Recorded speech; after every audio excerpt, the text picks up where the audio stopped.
célébrer ton nom au Très-Haut, d'annoncer le matin ta bonté et ta fidélité pendant les nuits sur l'instrument à 10 cordes et sur le luth au son de la harpe.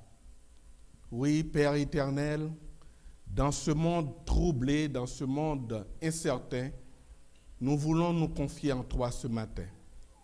Nous voulons te remettre notre âme afin que toi, tu en prennes soin.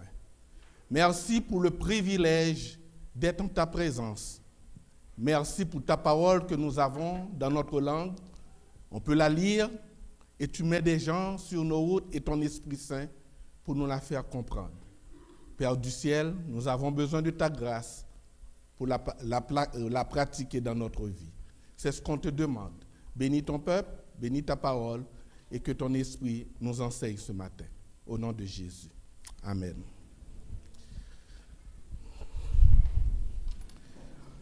Juste avant de commencer, je vous demande de nous excuser pour cette confusion de lecture. C'est hier qu'il y en a un changement à la dernière minute. André m'a appelé. Houston, il y a un problème. J'ai dit, waouh. Oui, on a dû changer et j'ai dû changer la lecture pour tenir compte de la prédication de ce matin. Ce matin, vous n'allez pas entendre Jérémie. On ne va pas parler dans Jérémie, mais on va parler dans Ézéchiel. Un autre prophète. On va parler dans Ézéchiel, les chapitres 1 à 3. Si je vous pose une question ce matin, qu'est-ce que le succès? Comment le définissez-vous, le succès? Vous allez me dire, et Claude, tout dépend à qui s'adresse cette question. Si c'est un médecin, il va vous dire, le succès pour un médecin, c'est probablement, suite à son intervention, beaucoup de gens qui étaient malades se sont rétablis. Si c'est un artiste c'est quand il est connu à travers le monde ou bien à travers nationalement grâce à son œuvre. Un politicien a du succès quand soit son parti ou lui-même est arrivé au pouvoir. Et même dans le monde évangélique, quand est-ce qu'on peut dire un prédicateur a du succès? Comment on le voit? C'est quand, suite à sa prédication, beaucoup de gens ont confessé le Seigneur. Vous allez être d'accord avec moi si je vous dis, dans la plupart de la définition qu'on donne du succès, on le rattache soit à l'atteinte des objectifs, à la richesse, au prestige, à l'approbation générale, voire au pouvoir. C'est-à-dire que ceux qui ont réussi, ceux qui ont du succès, ont la belle vie, connaissent la sécurité aussi bien du point de vue financier qu'affectif, sont entourés d'admirateurs et profitent du fruit de leur travail. Cependant, si l'on se fie à ces normes, je vais vous dire que les prophètes comme Ésaïe, Jérémie, Ézéchiel ont été de pitoyables losers. Ils ont été de pitoyables losers. Pendant des années, ils ont servi comme porte-parole de Dieu en Juda, mais quand ils parlaient, personne n'écoutait. J'irai même plus loin pour vous dire, Dieu les a envoyés sachant qu'ils allaient échouer. Regardez ce que Dieu dit à Ésaïe, dans Ésaïe chapitre 6, les versets 9 à 12, quand Dieu a appelé Ésaïe. Il dit, va, tu diras à ce peuple, écoutez toujours, mais ne comprenez rien. Regardez toujours, mais n'en apprenez rien. Rends insensible le cœur de ce peuple. Endurcis ses oreilles et bouche-lui les yeux. de peur qu'il ne voie de ses yeux, n'entende de ses oreilles, ne comprenne avec son cœur, qu'il ne se convertisse et ne soit guéri. Je dis, alors Isaïe, jusqu'à quand, Seigneur? Jusqu'à ce que tout le monde se convertisse. Non. Il répondit, jusqu'à ce que la dévastation ait privé les villes d'habitants et les maisons d'êtres humains, que le sol dévasté soit une désolation, jusqu'à ce que l'Éternel ait éloigné les êtres humains et que le pays soit tout à fait abandonné. Là, mes frères et sœurs, vous allez être d'accord avec moi, il n'y en a pas, ce n'est pas la grande réussite qu'on connaît. J'irai encore plus loin pour vous dire que même Jésus n'a pas connu tant de succès dans son œuvre d'évangélisation. Car nous voyons Jésus lui-même faire des reproches sévères aux villes dans lesquelles avaient eu lieu la plupart de ces miracles, parce qu'elles ne s'étaient pas repenties.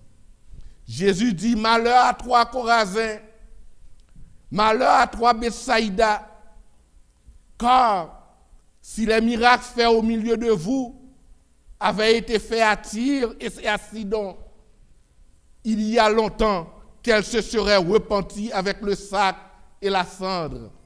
C'est pourquoi je vous le dis, au jour du jugement, Tyr et Sidon seraient traités moins rigoureusement que vous. Et toi, Capernaum, seras-tu élevé jusqu'au ciel? Non, tu seras abaissé jusqu'au séjour des morts.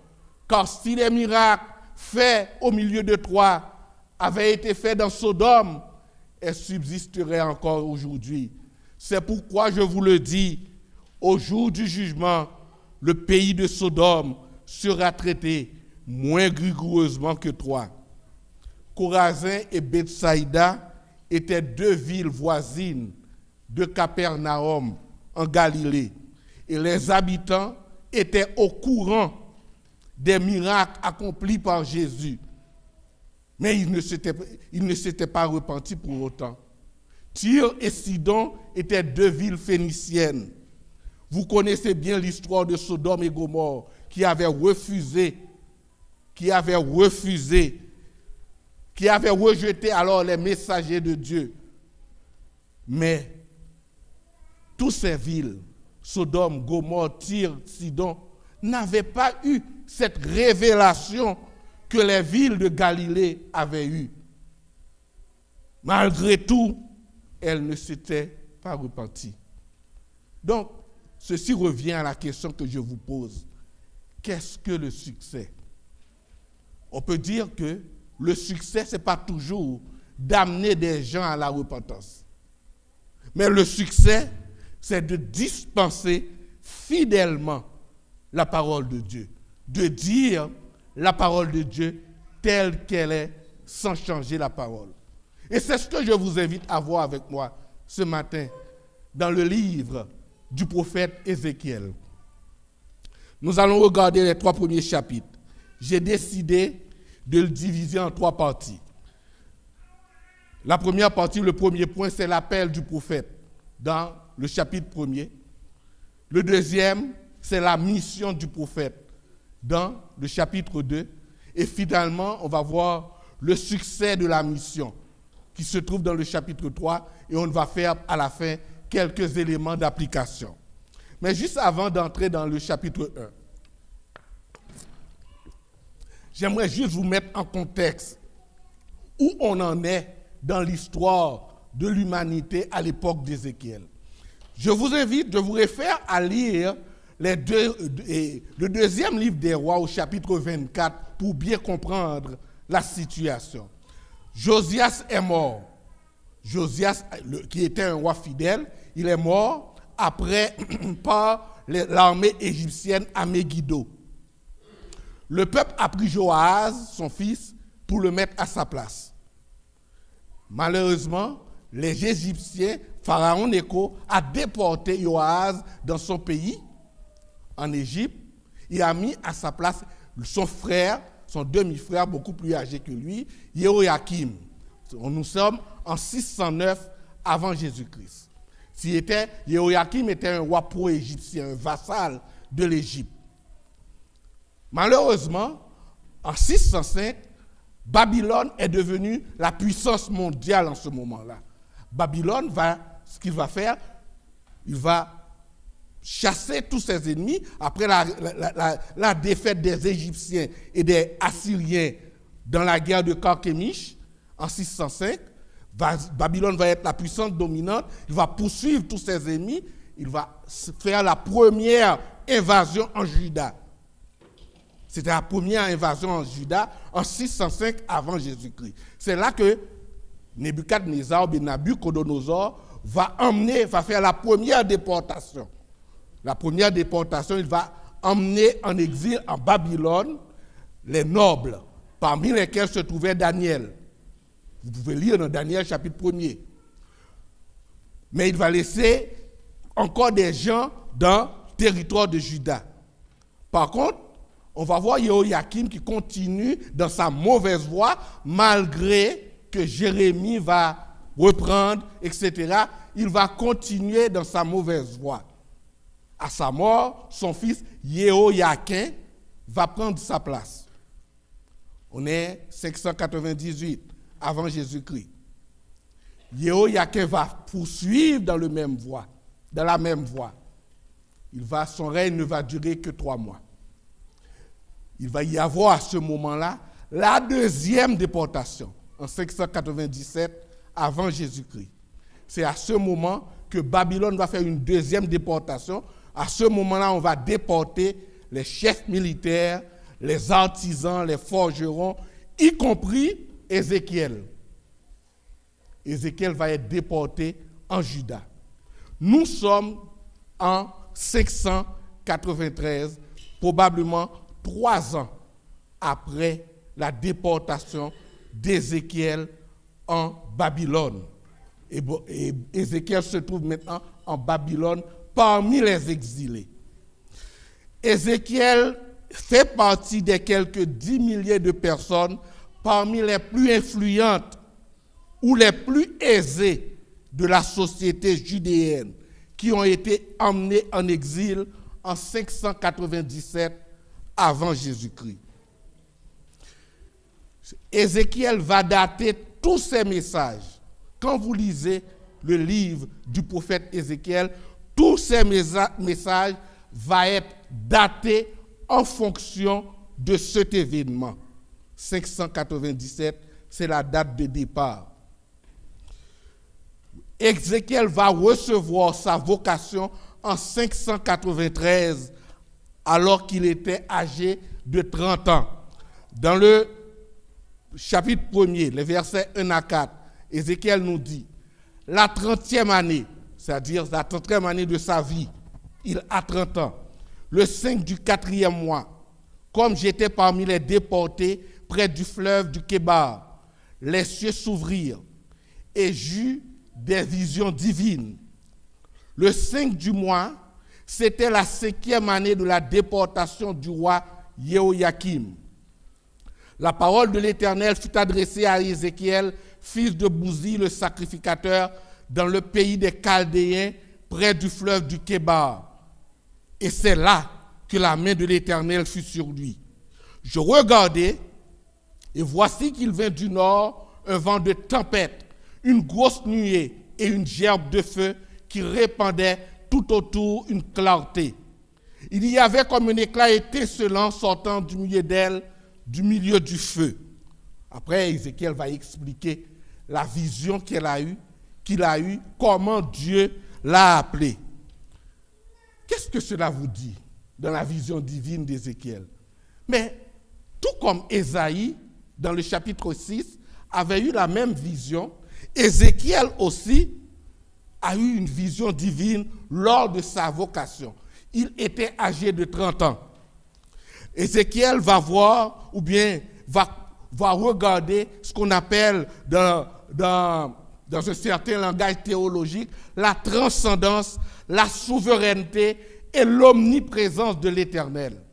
Et Dieu va lui donner une vision à la fois pour montrer que le jugement de Juda est proche. si vous continuez à lire tout le livre d'Ézéchiel, il y en a certaines choses qu'on peut tirer de la vie du prophète. 1. Je vous dis qu'il était âgé de 30 ans, qu'il était lui-même sacrificateur et qu'il était le fils d'un sacrificateur qui s'appelait Bouzi. Ensuite, on voyait que dans le chapitre 24, Ézéchiel était marié. Aussi, le peuple judéen le respectait ou bien avait une grande considération pour lui parce que souvent, les Judéens venaient le consulter. Le ministère d'Ézéchiel a duré une vingtaine d'années, à peu près 22 ans. Et pourquoi je le dis? C'est parce que dans Ézéchiel 29, verset 17, qui est le dernier message porté par le prophète, en cette date-là, c'était la 27e année d'exil de Jéhoïakim, soit 22 ans. On peut diviser ce ministère, le ministère du prophète Ézéchiel, en deux phases. Lors de la première phase, c'était avant, n'oubliez pas, on est avant la déportation finale qui va se dérouler en 587. Nous sommes en 593. Avant la déportation, comme Jérémie, Ézéchiel va essayer de détruire ce qu'on appelle l'illusion des Judéens qui croyaient ils vont tous retourner dans leur pays dans quelques années. Comme Jérémie, le prophète va essayer de détruire cette illusion pour leur faire comprendre que Dieu est en train de juger Juda. Malheureusement, il y avait des faux prophètes qui les encourageaient à croire que leur situation première va être rétablie. Ézéchiel était lui-même contemporain de Jérémie, mais il était beaucoup plus jeune que Jérémie. Si vous voyez ce que Jérémie faisait en Juda, Ézéchiel faisait la même chose en Babylone. Jérémie parlait aux Judéens pour détruire aussi leur illusion, qu'ils croyaient que Juda, les déportés vont se retourner sous peu. Mais Ézéchiel faisait la même chose pour leur dire de se tourner de préférence vers l'Éternel au lieu de croire aux paroles mensongères des faux prophètes. Ézéchiel les avertit plutôt que le jugement de leurs péchés est inéluctable, c'est-à-dire inévitable, et que Dieu va utiliser ce jugement pour les purifier. Dans la première partie du livre, qui est le chapitre 1er jusqu'au chapitre 24, Ézéchiel va leur faire comprendre que le jugement de Juda et la déportation de l'ensemble des Judéens va se réaliser sous peu. Le jugement de Juda et la déportation de l'ensemble. N'oubliez pas que je vous dis qu'il y en avait 2 déportations déjà. On a près des gens, des milliers de gens. Mais maintenant, ce sera l'ensemble de la population. Et ce sera la destruction du temple et la destruction de la ville. C'est ce que Ézéchiel va dire dans les chapitres 1 à 24. Maintenant, la seconde phase du ministère Ézéchiel va commencer après la déportation. Après la déportation, maintenant le jugement va faire place à l'espérance.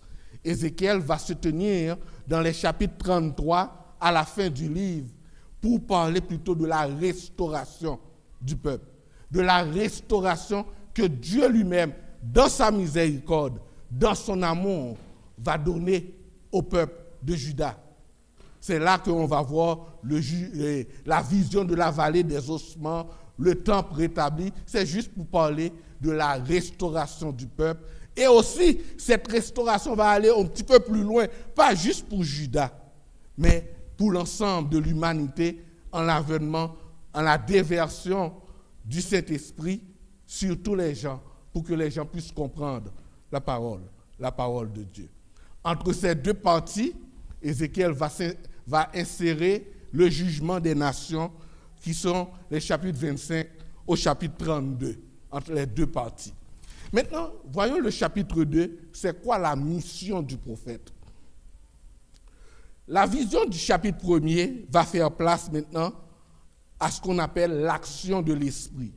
Dans le chapitre 2, à travers les versets 1 à 7, Ézéchiel nous dit, il me dit, alors l'Éternel qui parlait, fils d'homme, tiens-toi sur tes pieds et je te parlerai. Dès qu'il m'eut adressé ces mots, l'Esprit entra en moi et me fit tenir sur mes pieds. Et j'écoutais celui qui me parlait. Il me dit, fils d'homme, c'est moi qui t'envoie vers les Israélites, vers les nations en révolte, qui se sont révoltées contre moi. Eux et leurs pères ont été criminels à mon égard, jusqu'à ce jour-ci. Les fils ont le visage obstiné et le cœur endurci. Je t'envoie vers eux, et tu leur diras, ainsi parle le Seigneur l'Éternel, qu'ils écoutent ou qu'ils ne prennent pas garde, car c'est une famille de rebelles.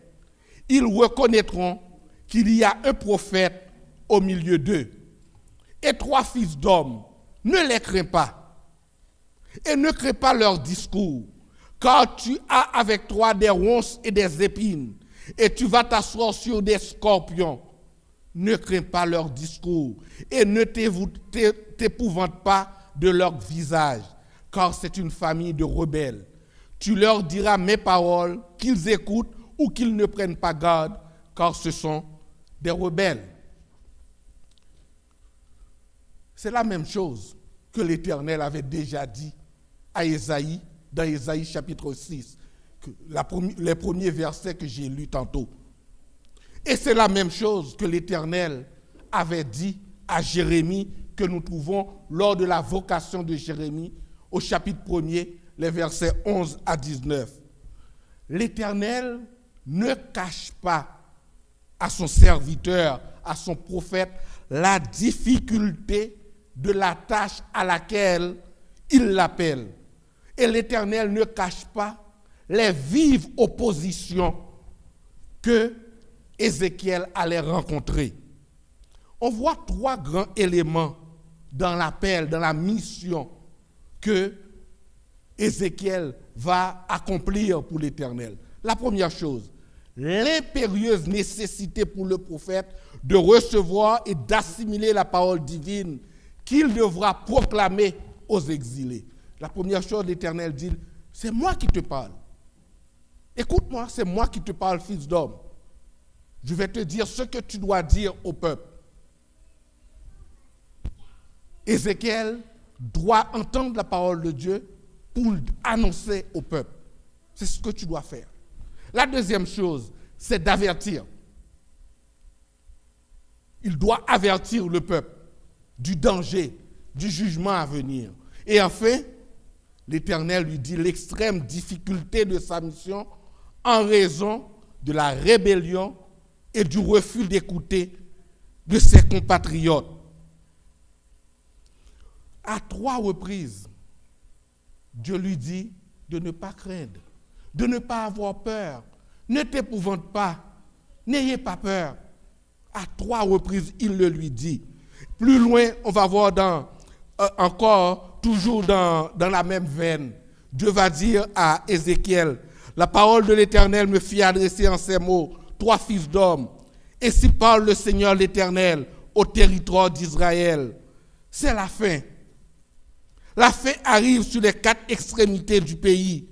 Maintenant, la fin vient sur toi. J'enverrai ma colère contre toi. Je te jugerai selon tes voies. Je te chargerai de toutes les horreurs. Mon œil sera pour toi sans pitié, et je n'userai pas de ménagement, car je te chargerai de tes voies. Tes horreurs demeureront au milieu de toi, et vous reconnaîtrez que je suis l'Éternel. Ézéchiel doit annoncer le jugement de Juda. Il n'a pas autre chose à faire. Dire à Juda, à cause de tes péchés, tu vas être jugé. Tu ne vas pas retourner comme vous le pensez en Juda. Les déportés ne vont pas retourner. Vous allez être jugés. Le message que le prophète devra annoncer est un message de jugement. D'ailleurs, que ce soit le chapitre 8, le chapitre 22 de son livre, il va nous dire les raisons pour lesquelles Dieu va juger le peuple. D'abord, il va nous parler de la violence, l'injustice sociale et aussi de l'idolâtrie. La violence, à cause de même le roi Jéhoïakim va tuer un prophète, qu'on voit dans Jérémie, le prophète Uri ou Uriyahu. Il va faire beaucoup de méchanceté. Il y a également l'injustice sociale. Les grands exploitent les petits. Il n'y a pas de justice. C'est les pots de vin, la corruption. Et l'idolâtrie dans le temple de l'Éternel au chapitre 8. Ézéchiel va voir qu'est-ce que Dieu va donner pendant qu'il est à Babylone. Dieu va lui donner une révélation pour montrer qu'est-ce qui se passe dans le temple. L'idolâtrie au grand jour. De plus, les Judéens, les habitants de Juda, croient qu'ils n'ont pas eu conscience de leur péché. Ils croient que Dieu va leur punir à cause du péché de leurs ancêtres. Ce n'est pas à cause de leur péché, mais à cause du péché de leurs ancêtres.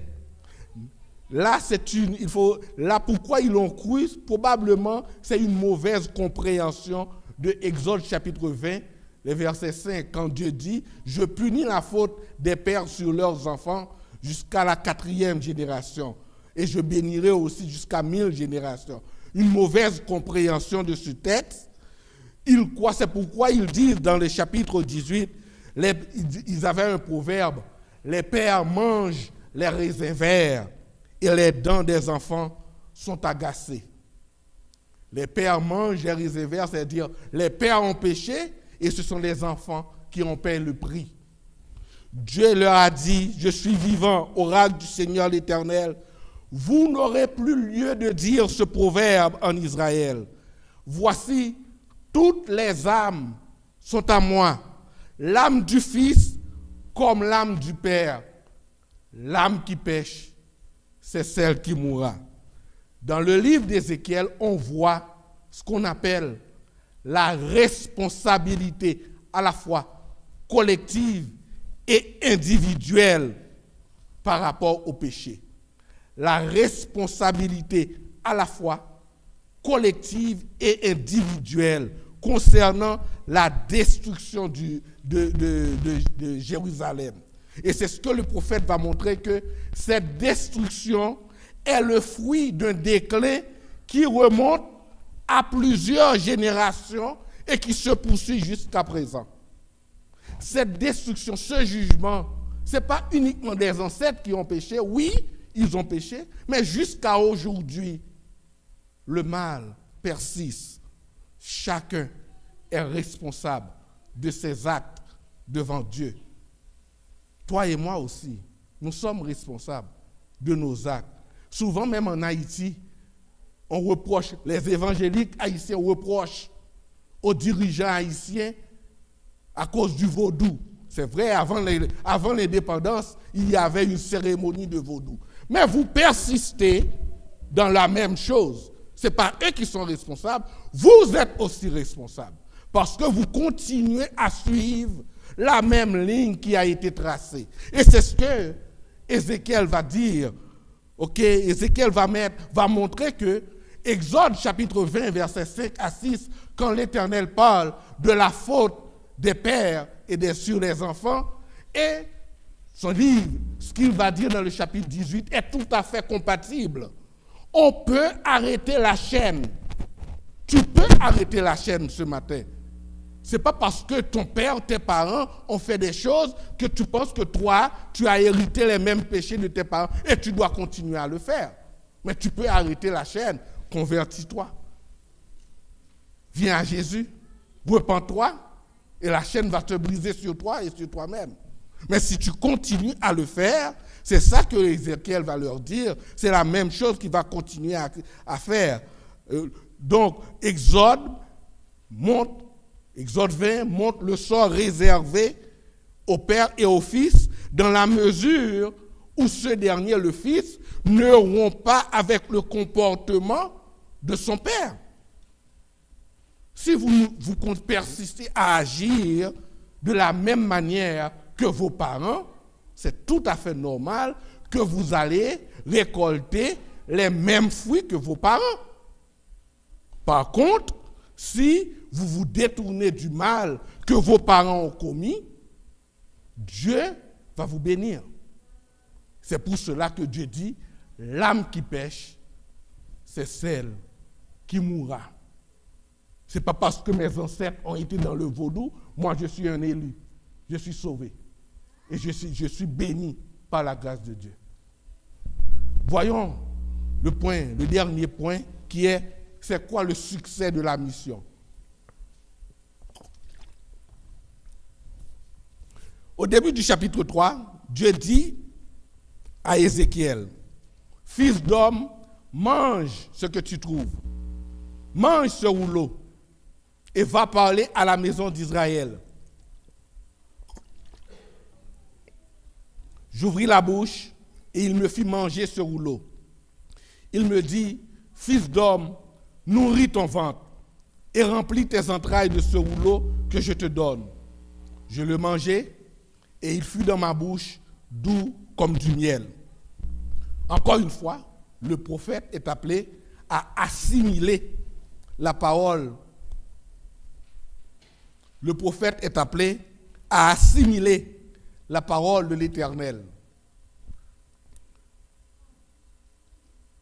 Le prophète est appelé à manger le rouleau au début et à bien comprendre le contenu du message qu'il va devoir proclamer à son peuple. Ce qui est paradoxal en Ézéchiel, normalement, on s'attend à ce qu'un sacrificateur exerce son sacerdoce dans le temple de l'Éternel, en Jérusalem. Mais ce qui est paradoxal, Ézéchiel en tant que sacrificateur va être sacrificateur à Babylone, dans une terre étrangère. C'est là qu'il va exercer son ministère auprès des exilés, dans une terre très étrangère. Et encore, un autre paradoxe, c'est que Ézéchiel est en train de dire à ces gens que Babylone, où il se trouve, Babylone va prospérer, va être très bien. Babylone va connaître une ampleur inégalable, tandis que Juda va être sur son déclin. Le prophète de l'Éternel, le sacrificateur, va annoncer l'ascension de l'empire babylonien, jusqu'à son zénith, tandis que son pays, à lui, va connaître le déclin. C'est pareil à ce que Dieu disait à Jérémie. Jérémie va même aller plus loin pour lui dire aux gens de Babylone, vous pouvez vous allez prospérer là où vous êtes, en Babylone. Tandis que Juda va connaître tout un déclin. Pensez-y auprès des nationalistes judéens, auprès des gens qui ont en horreur les Babyloniens, les Chaldéens, les autres nations.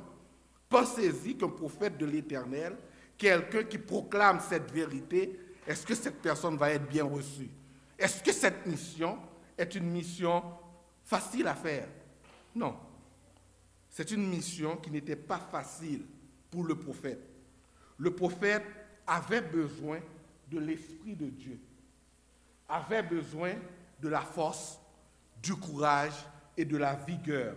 C'est pourquoi, dans le verset 3 à 8, on va voir que l'Éternel va fortifier son serviteur. Pendant plusieurs fois, l'Éternel va dire à son « Ne crains pas, ne crains pas ». Et comme à Jérémie, « Ne crains pas, n'aie pas peur ».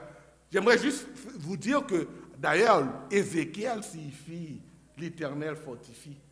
C'est comme Ézéchiel, Dieu va faire un jeu de mots avec Ézéchiel, vous dit, sois Ézéchiel, Ézéchiel. Fortifie-toi, Ézéchiel. Fortifie-toi, n'aie pas peur. Dis ce que je te demande de dire. On continue la lecture dans les versets 17 à 21. Il dit, fils d'homme,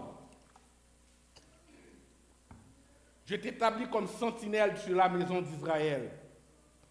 Encore une fois, tu écouteras la parole qui sort de ma bouche et tu les avertiras de ma part. Quand je dirai aux méchants, oui, tu mourras. Si tu ne l'avertis pas, si tu ne parles pas pour avertir le méchant de se détourner de sa mauvaise voie et pour lui sauver la vie, ce méchant mourra dans son injustice. Mais je te réclamerai son sang. Mais si toi, tu avertis le méchant et qu'il se détourne, et qu'il ne se détourne pas de sa méchanceté et de sa mauvaise voie, il mourra dans son injustice. Et toi, tu sauveras ta vie.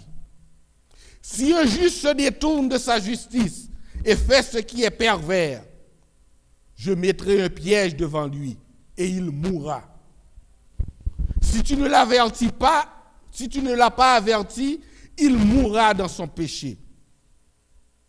On ne se rappellera plus les actes de justice qu'il a faits, et je te réclamerai son sang.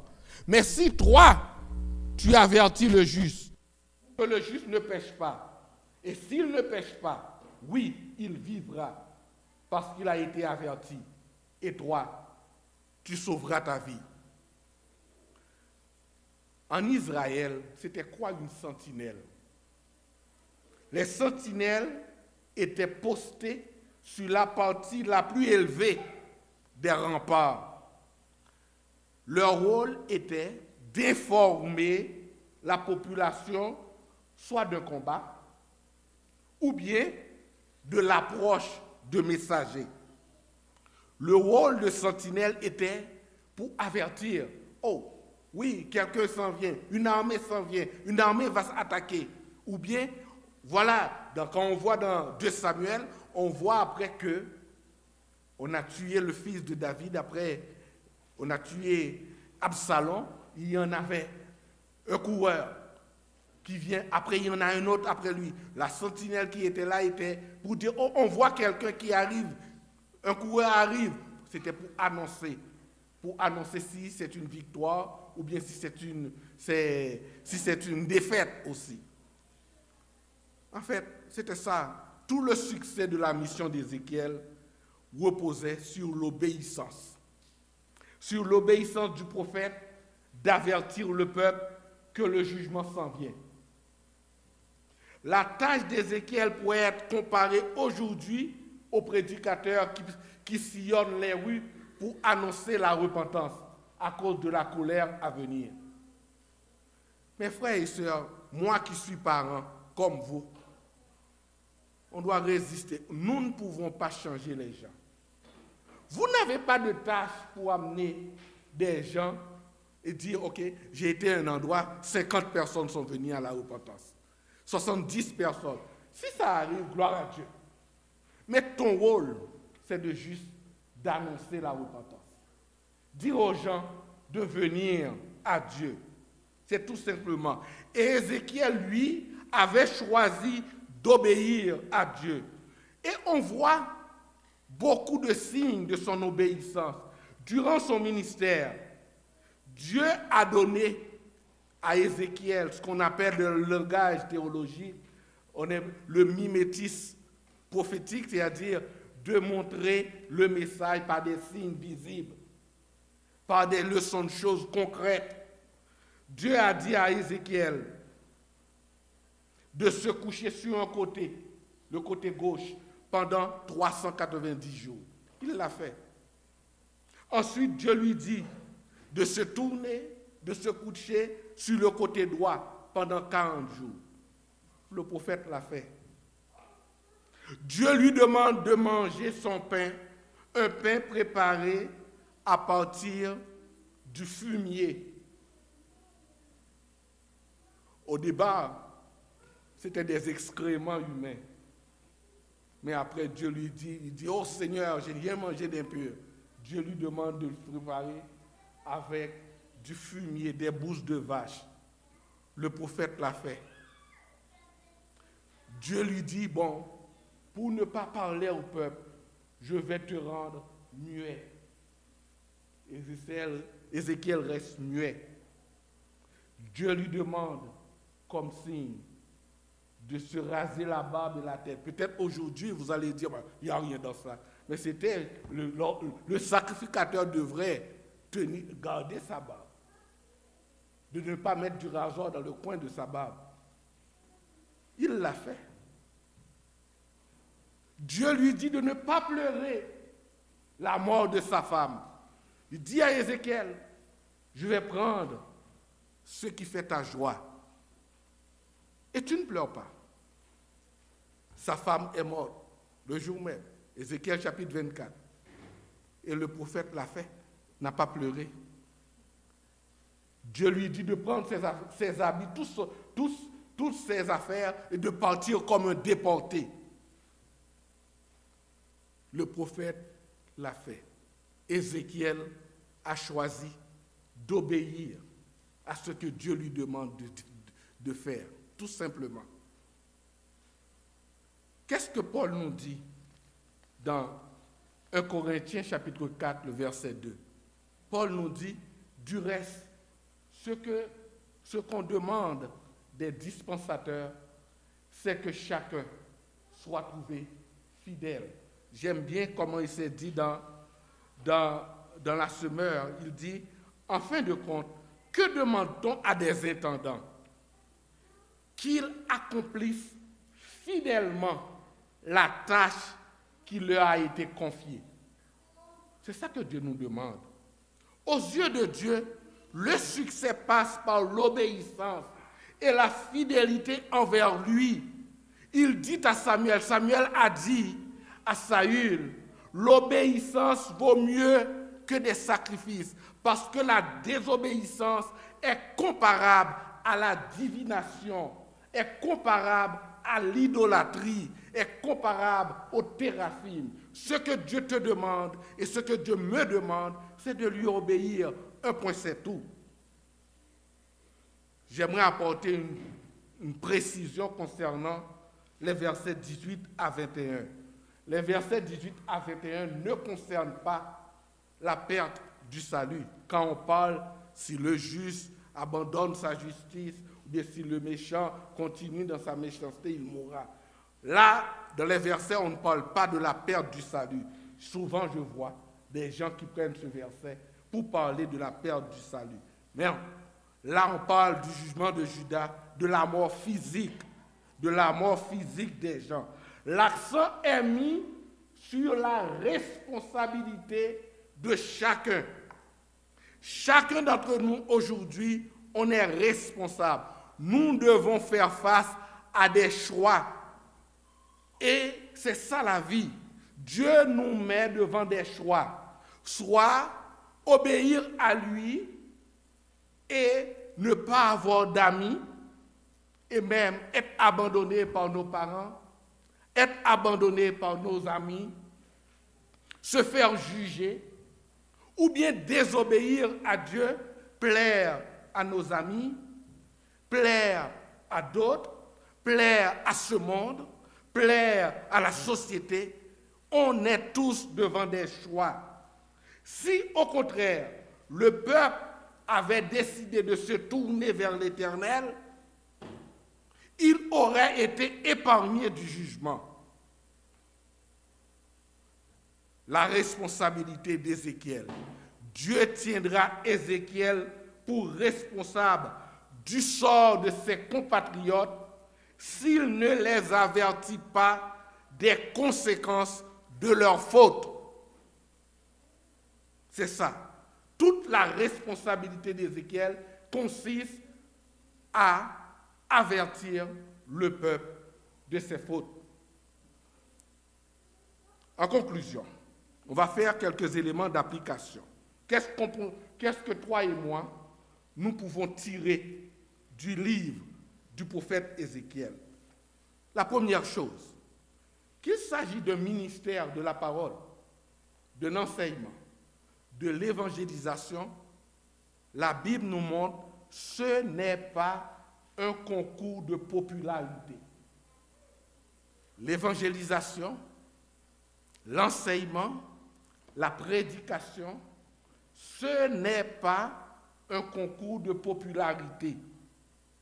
En tant que chrétiens, nous sommes tous appelés à évangéliser ou à enseigner la parole de Dieu avec amour, avec compassion, mais sans diluer le sens de l'écriture, soit pour faire du profit ou bien pour avoir l'approbation du monde.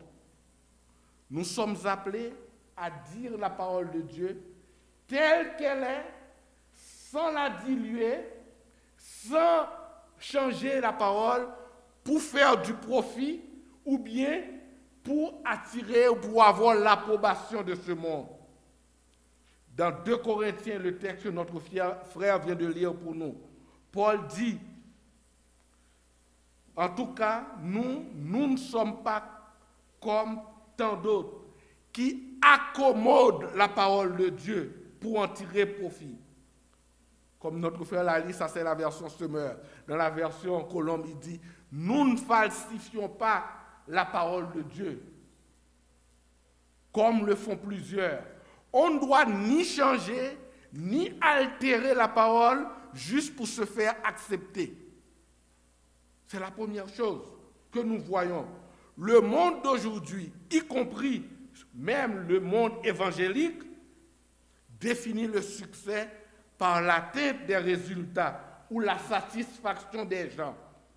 Cependant, d'après les critères divins, le succès est mesuré non par rapport à la réaction des autres, mais plutôt en fonction de notre obéissance et de notre participation au plan divin. Le succès est mesuré non par rapport à la réaction des autres. Nous ne sommes pas là pour satisfaire les gens. Le succès va être mesuré en fonction de notre obéissance et le fait que Dieu nous a choisis pour participer à son plan.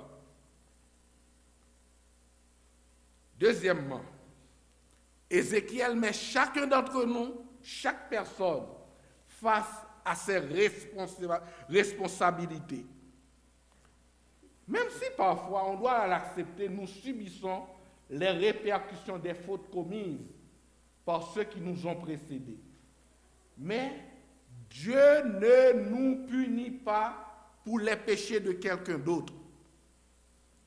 Dieu ne nous punit pas pour les péchés de quelqu'un d'autre.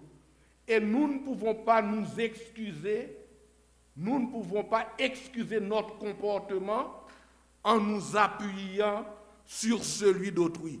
Si j'ai fait ça, c'est parce que mes parents l'ont fait. C'est pas ça que j'ai appris de mes parents, c'est ça que j'ai appris de mes frères, c'est ça que j'ai appris de ma nation, c'est pour cela que je l'ai fait. C'est une excuse. Cette excuse est irrecevable devant Dieu. Tu as choisi de continuer dans ce mode de vie. C'est toi qui as décidé de poursuivre cette direction. C'est une fausse excuse, mes frères et sœurs. Tu peux décider autrement. Chacun est responsable de ses actes devant le Seigneur. Finalement, ce que moi je trouve très frappant dans le livre du prophète Ézéchiel, c'est la volonté de grâce de l'Éternel envers l'homme pécheur. Le Créateur, notre Dieu, ne veut pas la mort de sa créature. Dieu ne prend pas plaisir à la mort du méchant. Dieu ne se réjouit même pas à la mort du méchant. Mais il veut que le méchant vienne à lui. Aujourd'hui, si vous entendez ma voix aujourd'hui, revenez à Dieu. Quel que soit le péché que vous avez commis, j'ai déjà prêché ici, un pasteur a mis en avant dans une carte, si vous êtes un loser, un drogué, un méchant, un tueur, qui que vous soyez, vous avez votre place parmi nous. Dieu va vous accepter. On le dit souvent, et c'est le temps de le mettre en pratique. Quel que soit le péché, le sang de Christ peut l'effacer. Et je termine avec cette parole qui se trouve dans Ézéchiel 18, versets 30 à 32. Revenez et détournez-vous de tous vos crimes, afin que votre faute ne soit pas une pierre d'achoppement. Rejetez loin de vous tous les crimes qui vous ont rendu criminels. Faites-vous un cœur nouveau et un esprit nouveau. Pourquoi devriez-vous mourir, maison d'Israël? Car je ne désire pas la mort de celui qui meurt, oracle du Seigneur l'Éternel. Convertissez-vous et vivez. Ézéchiel 18, versets 30 à 32. Aujourd'hui, venez à Dieu, venez à Jésus, et vous allez avoir un nouveau départ. Courbons-nous pour la prière. Père du ciel, merci pour ta parole. Merci pour cette parole que tu nous donnes aujourd'hui, qui nous appelle tous à la repentance. Moi, en premier, je te demande pardon pour mes péchés. Et je te confie mon cœur, Seigneur. Accorde-moi ce cœur nouveau et cet esprit nouveau pour te servir. Et je te prie également, si dans cette salle aujourd'hui ou sur quelqu'un qui écoute à la maison ne te connaît pas encore, je te prie, Seigneur, de convaincre du péché et qu'il se tourne vers toi et qu'il se tourne à toi pour avoir le pardon, pour avoir la bénédiction du pardon dans sa vie. C'est notre prière au nom de Jésus. Amen.